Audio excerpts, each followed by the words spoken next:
آپ کے کورس کے اندر اس کو شامل بھی کیا گیا۔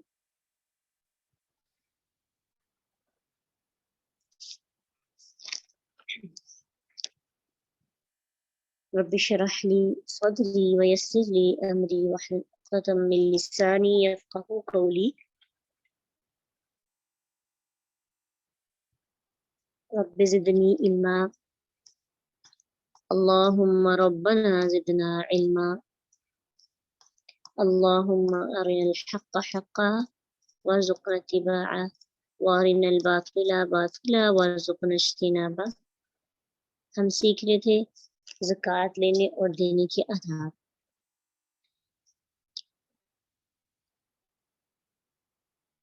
زکوٰۃ لیتے وقت اس درجے کا مال لینا چاہیے، نہ اچھا ہو نہ ہی بہت برا۔ احادیث سے ہمیں یہ سیکھنے کو ملتا ہے کہ نبی صلی اللہ علیہ وسلم جب زکوٰۃ لینے کے لیے، کیونکہ اس وقت زکوٰۃ جو تھی نا علاقے کے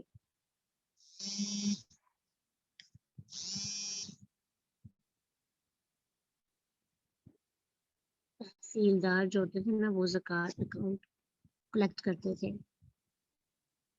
تو اس لیے نبی صلی اللہ علیہ وسلم جب بیچتے نا صحابہ کو، تو ان کو آرڈر تھے کہ بیچتے کہ زکوٰۃ میں نہ عیب دار مال ہو اور نہ ہی ایسا مال ہو کہ جس سے اعلیٰ کوالٹی کا ہو، کہ لوگ یہ سمجھیں کہ سارا اعلیٰ کوالٹی کا مال جو ہے نا زکوٰۃ میں چلا جاتا۔ صحیح بخاری کی حدیث ہے، انس رضی اللہ عنہ بیان کرتے ہیں کہ ابو بکر صدیق رضی اللہ عنہ نے انہیں وہ حکم لکھ کر دیا جس کا حکم اللہ تعالیٰ نے اپنے پیغمبر صلی اللہ علیہ وسلم کو دیا تھا، یعنی وہ زکوٰۃ سے ریلیٹڈ پوری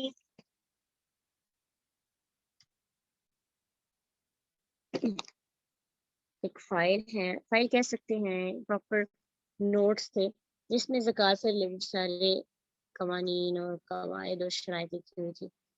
تو اس کے اندر یہ بھی لکھا تھا کہ زکوٰۃ میں بوڑا عیب دار اور نر نہ لیا جائے، ہاں اگر زکوٰۃ لینے والا خود چاہے تو لے سکتا ہے، اس کو زکوٰۃ دے رہے، لیکن جو اکٹھی کر رہے ہیں زکوٰۃ میں، جو زکوٰۃ دے رہے ہیں ان کو عیب دار اور برا مال نہیں لینا چاہیے۔ ابھی تو ہم کیش میں دے دیتے ہیں نا، پہلے تو جانوروں کی زکوٰۃ ہوتی تھی، پھر سونے کی زکوٰۃ تو سونے میں سے، جانوروں کی جانوروں میں سے، جس طرح سے اونٹوں کی بکریوں کی بکریوں میں سے، اس وجہ سے اس چیز کا خاص خیال رکھنا پڑتا تھا۔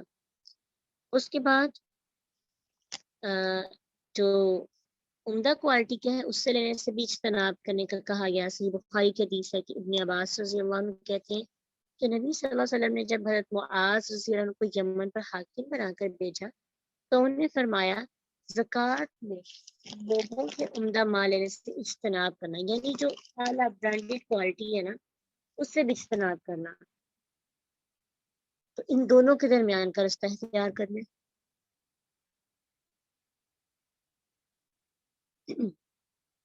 نہ گھٹیا مال لینا ہے اور نہ ہی اعلیٰ کوالٹی کا مال لینا۔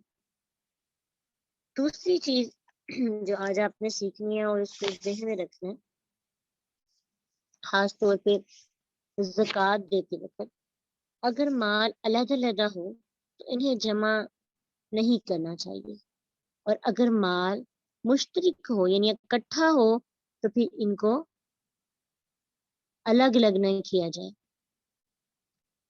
یہ ایک بہت چیز ہے سمجھنے کی، جیسے اس کو آپ کہہ سکتے ہیں ہیلا سازی کرنے سے منع کیا گیا ہے۔ پہلے حدیث پڑھتے ہیں پھر اس کی تھوڑی سی تشریح دیکھیں گے۔ صحیح بخاری کی حدیث ہے، انس رضی اللہ عنہ سے روایت ہے کہ ابو بکر صدیق نے جو فرض زکوٰۃ کا حکم لکھ کر دیا نبی صلی اللہ علیہ وسلم نے جو مقرر کی تھی، اس میں ایک پوائنٹ یہ بھی تھا، جیسا کہ آپ کو اسی حدیث میں بھی یہ بتایا گیا کہ ایک کتاب الصدقہ جس میں زکوٰۃ سے ریلیٹڈ جو ہے سارے پوائنٹس لکھے ہوئے تھے، نبی صلی اللہ علیہ وسلم نے لکھوائے قواعد اور قوانین شرائع، تو وہ ابو بکر صدیق رضی اللہ عنہ نے لوگوں تک بھی پہنچائے۔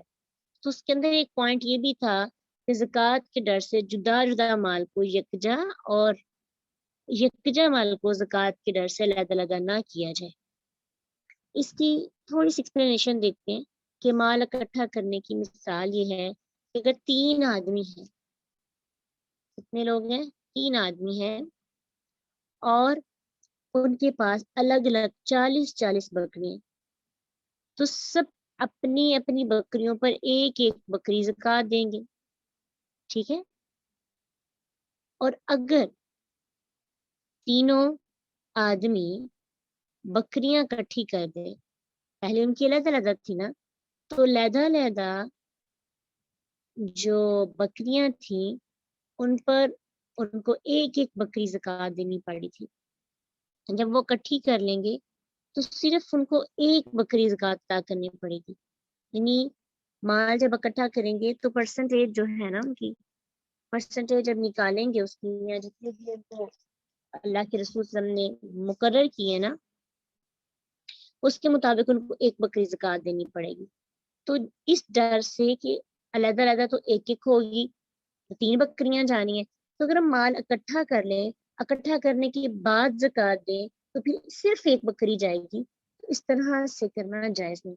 پہلے اگر مال علیحدہ علیحدہ، یعنی 3 بھائی ہیں، تینوں نے اپنا اپنا علیحدہ علیحدہ ان کی مویشی ہیں، علیحدہ علیحدہ ان کا بزنس ہے، علیحدہ علیحدہ سارے کام کر رہے ہیں، تو پھر ان کو اپنی اپنی علیحدہ علیحدہ زکوٰۃ دینی پڑے گی۔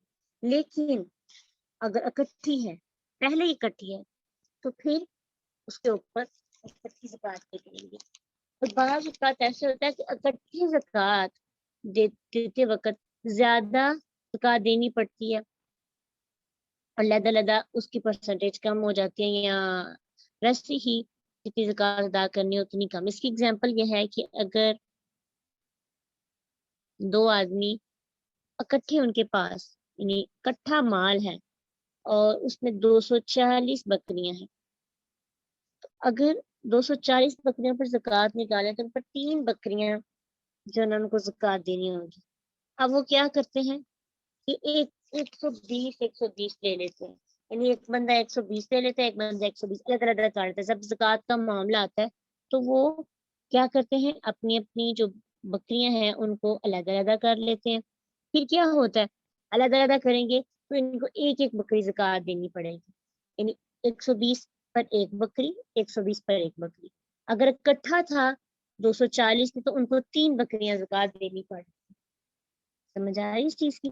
تو اکٹھے میں زیادہ زکوٰۃ بنتی تھی، علیحدہ علیحدہ کر رہے ہیں، ڈیوائڈ کر لیا زکوٰۃ دیتے وقت تو کم زکوٰۃ دینی پڑی ہے۔ تو اس ڈر سے کہ زکوٰۃ کم دینی پڑے تو پہلے مشترک مال کو علیحدہ کر لینا اور علیحدہ علیحدہ مال کو اکٹھا کر لینا زکوٰۃ کے زیادہ ہونے کی ڈر کی وجہ سے اس کی اجازت نہیں ہے۔ آپ کو اس کی سمجھ آئیے؟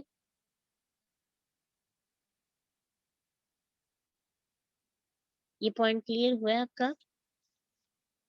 زکوٰۃ دیتے وقت اگر مال علیحدہ علیحدہ ہو تو انہیں جمع نہ کیا جائے، اور اگر مال مشترک ہو، اکٹھا ہو، تو انہیں الگ الگ نہ کیا جائے۔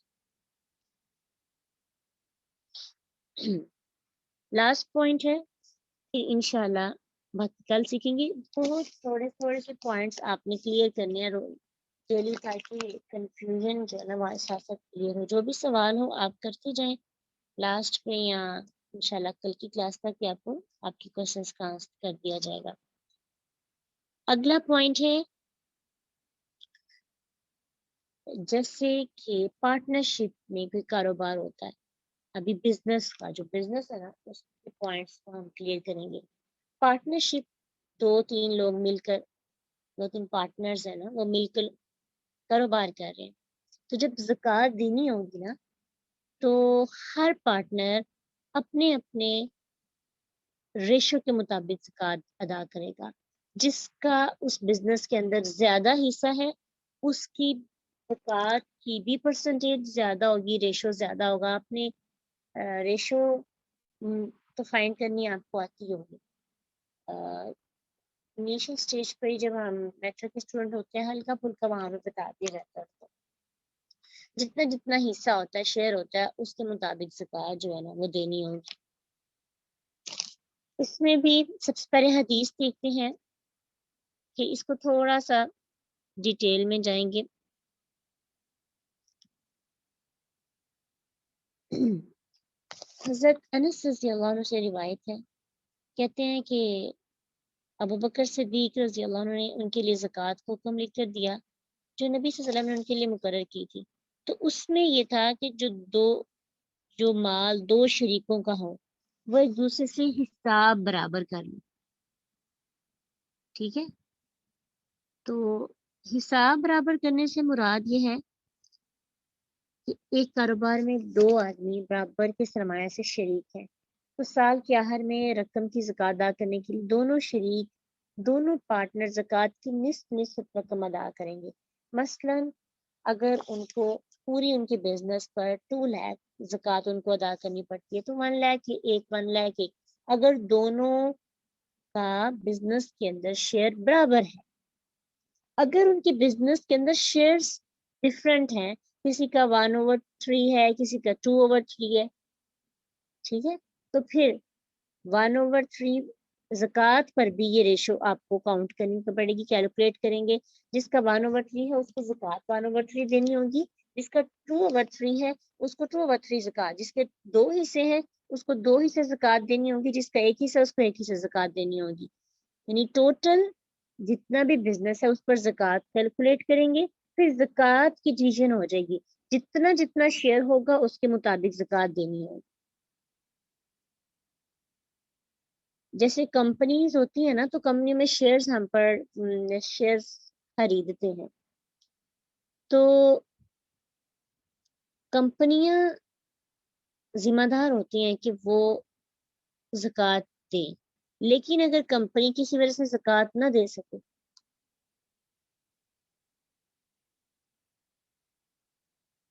تو جو پارٹنرز ہیں نا ان کو اپنے اپنے حصے کی نسبت سے زکوٰۃ ادا کر دینی چاہیے، جو ان کا بزنس کے اندر شیئر ہوتا ہے نا اس کے مطابق، ٹھیک ہے۔ لاسٹ پوائنٹ اس کا دیکھتے ہیں، حسب ضرورت سال مکمل ہونے سے پہلے زکوٰۃ ادا کی جا سکتی ہے۔ یعنی کوئی ضرورت پڑ جاتی ہے، آپ کے سامنے کوئی بڑا ہی ضرورت مند آ جاتا ہے، تو ضروری نہیں کہ سال ہو تو ہی زکوٰۃ دی جائے، اگر ضرورت پڑ جائے تو سال مکمل ہونے سے کچھ دیر پہلے بھی ہم زکوٰۃ ادا کر سکتے ہیں۔